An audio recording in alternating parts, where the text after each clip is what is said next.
What's up, everybody? I'm B-True, and today we're going to have a full guide to go over the Fire Dragon dungeon in Maplestory 2. So the Fire Dragon dungeon is the first of the hard dungeons. In order to unlock this dungeon, you have to be level 50. You have to have a gear score of over 2100.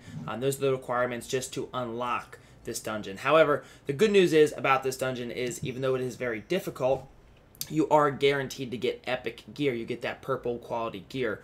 So this is the first dungeon that you really want to try and farm a lot once you hit that 2100 gear score, so you can try and fill out all of your gear with that purple epic gear.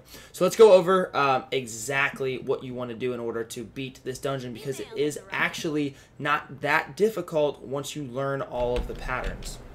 Okay, so first and foremost, you need a priest in your team. You just have to. So this is pre-recorded, so I'm going to just kind of talk over it as it goes. So when you first hop into the game, okay, as you first hop in, there's a little part here where you climb up and you kind of do your buffs and everything, and then once you get up, the Fire Dragon will start. So like I said, you need a priest. One for the healing, specifically for that healing, and there's a part later in the game where you're going to need it a lot. So when you first come up here, you can see he does, the Fire Dragon starts off with this little dodging, or dashing attack. So you see the icon above my head, that little, like, I don't even know what you would call that, but the little icon that shows up over your head when you get hit by those dashes, that is actually a debuff that burns you. And the problem with that is it stacks, okay? So as you get hit by those, not only does it's about a 15-second debuff, it lasts for about 15 seconds as it burns your health away, but it also stacks, meaning if you get hit 2 or 3 times, you end up losing a significant amount of health every second. So those little blue squares that you see down below that I kept running to, those are...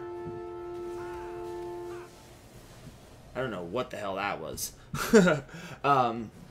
Those are, they clear the debuffs from you. So whenever you get hit by those, you got to run down there into those debuffs to clear it all from you. Now, if you look at my character, you can see every now and then there's little, there's 4 little red triangles that show up around your character, okay? And you can see them, not right there, but that means that the Fire Dragon is targeting you with his dash, okay? So that means that where you currently are, the Fire Dragon is going to hit you with his little crawling dash, okay? So that's how you actually know if you are in the way or not.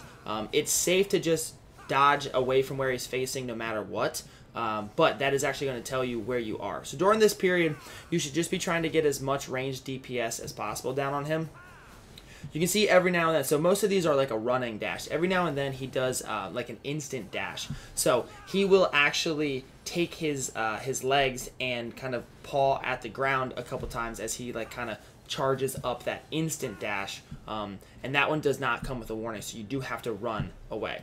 Now this is another part that the Fire Dragon is going to do. You can see right now he has these tail attacks. So that first one there is a sweeping attack that goes from left to right, and it actually has a lot of range. So you need to either get behind the dragon, like actually in front of him, or have to be pretty far off away from him. Now, this only happens when the Fire Dragon is in a corner. So one of the 4 corners is where that actually happens. And then the next attacks that you saw were the tail drop attacks. Okay, so with those tail dropping attacks, it actually shows you, it's like a cone that goes out. Those cones will tell you exactly where it's going to go. So he always goes, not 100% of the time, but almost every time he goes the tail sweep attack straight into the tail dropping attacks. Okay, so the first one is always going to be in the middle, and then it either goes to the right or to the left, and whichever one it didn't do, if it went to the right first, it then goes to the left. So you just dash, just get away from it, okay? The final attack that you saw that he was doing, and I'll point it out again once we get back to it, because this is a decently long fight. He goes through these portions a lot. Another portion that you saw was the fire breathing attack, okay? Now, the fire breathing attack, again, is something he only does in the corners, all right? This isn't terrible as far as damage goes, but it does add another stack of debuff onto you. So if he does hit you with that, you're going to have the debuff. He does it a couple times, so you're going to have to kind of run off, get those debuffs removed, and then go back into it, okay? Most of the time you can tell because he kind of lifts his head back before he goes into the fire, so it's not that difficult. Here you can see, right here you see the tail drop. So he goes middle, this time he went left, and then he goes right. So you can see how easy it is because you can see the actual cone where it's going to be. You just have to move around it. Oh, this is one other, no, this is him just to showing that he's hitting that next the next stage. There's multiple like stages of him that kind of changes his attacks. So right there, that's his fire breathing breath. So you can see he kind of like rolls his head a little bit as he kind of, again, he just did it, rolls his head as he kind of loads it up. Whenever he goes up really high like that, it means he's about to do 2 in a row. So he goes like boom and then straight into the next one. So it is safe if you are in one of the corners like right here where you can just kind of jump off the ledge. It's actually a good idea when he rears up like that to just go off the ledge and just wait for him to do the 2 and then hop back up and do your damage, okay? I actually got really lucky right there. I almost died getting knocked off the edge. But yeah, so this really isn't a hard part. This is kind of just like a, you're just damaging him down right now. As long as you have a decent gear score, this shouldn't be too hard. The tail attacks are actually going to be the heaviest hitting part. You see I actually jump off the edge right there. The tail attacks are actually going to be the hardest part of this this portion of the fight. Once he gets to a little bit closer down in his health, he's going to switch to different modes of attack. He'll still do the same thing, but he adds in a laser beam that is terrible. It's a one-hit kill pretty much all the time. Okay, so we're continuing to go through. We hit another breakpoint. Now you can see there actually were spots that dropped out of the floor. Okay, so if you kind of look in the floor right now, there are little squares that are open that you can actually jump into, which you're going to need for certain attacks of his. Okay, they don't dodge every attack, but they dodge the laser beam attack, and that's really the only one that matters. Excuse me. Okay, so when he does his laser beam attack, he has not done it yet. When he does his laser beam attack, he gets kind of rears back again, gets back up onto his back legs and lifts his head up and chest up, but he turns his head to the side, okay? So as he comes up, the difference between the fire breath, the double fire breath attack, and the laser beam attack is for the laser beam attack, as he comes up, he turns his head to the side. So this is the tail sweeping attack again. So, and like I said, again, the fire breathing or the laser beam attack only happens in the corner, so you only have to worry about it when he's like sort of in this position right here. So that's the fire breathing attack again. He should be doing the laser beam attack here pretty soon, if I remember. So again, you're just kind of dashing back and forth to it. So this is the laser beam attack right there. So see how he gets back on his back 2 legs and he kind of turns to the side and holds it for a second? That's him charging up the laser beam, okay? That laser beam sweeps the entire side of the map, okay? It starts on whatever side he turns his head to first, and then it just sweeps the whole way around. You either, if you are in this bottom left or bottom right corner, so you're able to hop down off that ledge, you either need to hop off the ledge when he starts to charge that up, or if he's in that top right corner, because I guess the top left corner, you can hop off the edge as well. The top right corner is the hard one because you have to find a spot in the ground. So he'll do it a couple more times. It's going to take us a little while to actually do enough damage to get him into the final stage where he actually breaks through that gate that you see up at the top there.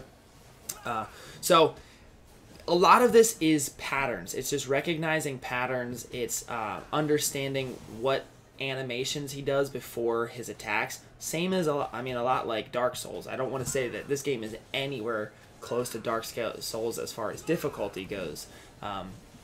But it's the same concept where if you can actually recognize the attacks, you can dodge just about everything. Okay, not all the time. Some of these hard dungeons do have stuff that's undodgeable.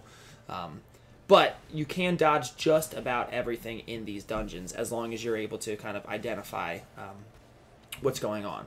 Now, one of the hardest parts about this actual particular fight is those laser beams, because sometimes it's really hard to see where those holes are in the ground. You can think you're right next to one, but with all the stuff, all the animations, all the flying, weapons, everything going around, sometimes it can be hard. So here's the laser beam attack again. You can see he rears up, turns his head, and then I hop off the edge, and then he sweeps the whole field. So he's doing it again. There's another laser beam. And he sometimes goes from the left, sometimes goes from the right. It doesn't... so that's a third one. That time it came from the right. So basically what I do, whenever he lifts up like that, I immediately just assume that it is the laser beam attack. Because if it's the fire attack, you're really not in that much danger. But if it's the laser attack, you could die instantly. Okay, so once you get him low enough, he's actually going to break through the gate, okay? At this point, you need to pause next to these blue fairies. If you go into that lava, you will die, okay? So, those little blue fountains, they'll give you a buff that ignores the lava. Wait until your priest goes through, okay? You need to make sure that your priest is here before you get here, because as soon as you get there, the fire dragon starts attacking. And he starts off with this fire breath attack, okay? You can't dodge this, so you just need to be next to your priest, who's healing you through the damage, okay? He does that fire breath twice, okay? So, as long as you're next to your priest, let the priest run in first, stay next to them, and you can actually heal through that. He's also going to do the laser beam attack again. You can see right there, a little bit unlucky. I actually died because of lag. Luckily, I didn't have my tombstone yet, so I was able to actually heal from that and come back to life. But it's a lot easier to recognize when he's going to do the laser beam attack during this stage, because you can see him a lot better. He's actually looking straight at you. He'll look up, turn to the side, laser beam. This is a little bit harder, though, because you have to actually there's very few holes to start. As you get him lower, they'll open up more holes in the ground. But it's actually kind of hard to dodge. You can either drop down into those holes, or you can climb up the pillars that you see all the way up to the top, and you'll actually dodge the laser beam. You won't dodge the fire, but you will dodge the laser beams. So the other attack that you saw, actually, I'll talk more about it when we get back to it. So for the fire breath attack, he does that little 360 fire breath. For the laser beam attack, he hops up, turns his head, and goes just like this right here. Laser beam, okay? The third attack is a fireball attack, okay? So this is going to be the flame attack. There we go, flamethrower attack. He only has these three attacks in this stage right here. So when he does this is kind of like you've gotten them down a little bit farther to a new stage. You see more holes dropped open in the floor. I guess he has 4 attacks if you want to consider that little flamethrower right here. But it's the same thing. It's just a flamethrower. So he has a fireball attack right here. Okay, so instead of going all the way up and turn his head to the side, if he stands all the way up and keeps his head down, he does this fireball attack, okay? You see the little circles on the ground. Those circles detonate, and they shoot you up into the air. They do a lot of damage, and they hit you with a debuff. You can see right there, I just ran into the circle, or down into one of those open spots. You can't dodge these fireballs by staying down in those spots, okay? The reason I drop down into those spots is because every time the fire dragon stands up, I just assume it's going to be the laser beam attack, because that is his one-shot kill attack. So it's safer to just drop down into those holes, because the fireball attacks have a slight delay. Okay, they hit the ground, they show that little circle on the ground. They have a slight delay before they explode. So you hop down in there, you notice that he's doing the fireballs, you just hop back out, and then you go back to attacking. Okay, the closer you get him down to the bottom of his health, the more frequently he's going to be doing his laser beam attack. Okay, so you can see he's doing it a lot more frequently now. You need to stand right next to one of those holes, okay? And the difficult part is when you have, like right here, when you have everybody kind of grouped up in one little spot like that, it's really hard to see the holes sometimes.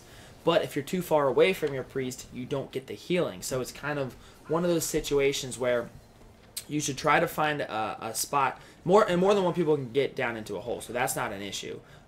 The issue is if you can't see it, you aren't able to get down into it in time, especially if the fire dragon starts from your side over. So a lot of these you can see he's starting from the screen right, the fire dragon's left. Right here, you can see he, and I actually survived that, very luckily. If you have enough like healing stuff layered down on you, can actually survive it. But I like to stay to the left side of the screen because the fire dragon tends to start from his left, screen right, for the flame or the laser beam more often than from the other side. So it gives you a little bit more time to react. But anyway, there you go. It's just a constant DPS where you're trying to just knock him down. You can see he's got all those animations. You know exactly what he's going to do before he does it.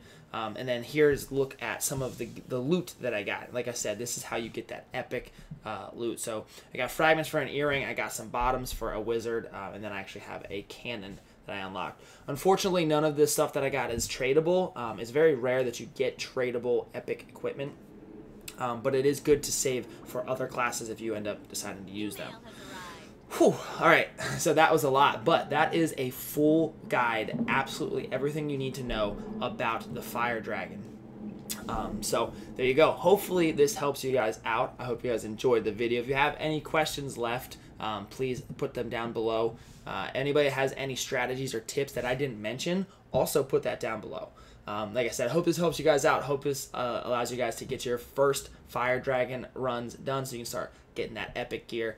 Anyway, guys, if you enjoyed the video, if you found it helpful, please click that subscribe button down below and click that bell notification so that YouTube will tell you when I actually put out videos instead of just making you guess for yourself. All right, everybody. Hope you all have a great day. I'll see you all in the next video, and peace.